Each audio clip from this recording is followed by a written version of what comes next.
Qual o seu nome? Nina Santos. Qual foi o milagre? O milagre, pastor, eu estava com muitas dores no baixo ventre e fui ao meu médico ginecológico e ele me levou ao hospital, fiz os exames e ele, quando fez os exames lá nos aparelhos que ele fez, ele nem pensou duas vezes, diagnosticou um câncer.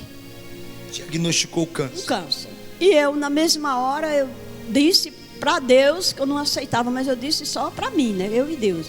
Então eu fui ao hospital, ele me mandou fazer o ultrassom, fiz as ultrassons, fiz as tomografias. E deu câncer. E ele disse que era câncer, mas na minha fé, eu usando a água, eu determinava que não era. A senhora veio para o tratamento, usou a água e cadê o câncer? Vim para o tratamento, comecei fazendo o tratamento com a água, tomava todos os dias de manhã e à noite, determinando que, e pela palavra, na palavra Isaías 53, onde creu na palavra de Deus. diz na palavra e a água.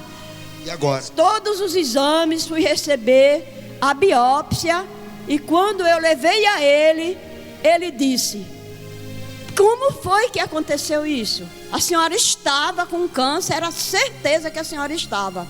Eu disse: doutor, nos seus olhos, o senhor via o que o senhor via, mas os meus olhos não via, porque o meu Deus é vivo e eu sou de Deus, e eu faço um tratamento com uma simples gota de água que foi ungida na igreja e pela palavra de Deus, e eu determinei que daria negativo, e a minha biópsia deu negativa, e eu estava com os exames em casa para trazer todo o documento pronto, porém não trouxe, mas creio que vocês são de Deus e vai acreditar, porque busca, gente, pela palavra, usa essa água com fé, toma mesmo com fé e determina, porque Deus responde. Está curada? Poderoso, estou curada.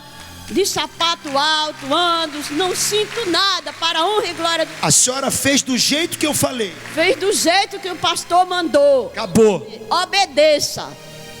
Deus, ele faz o milagre através da obediência nos homens de Deus. Não só tenho esse testemunho. Se eu fosse contar, são 3. Já chega. Só isso já arrebentou.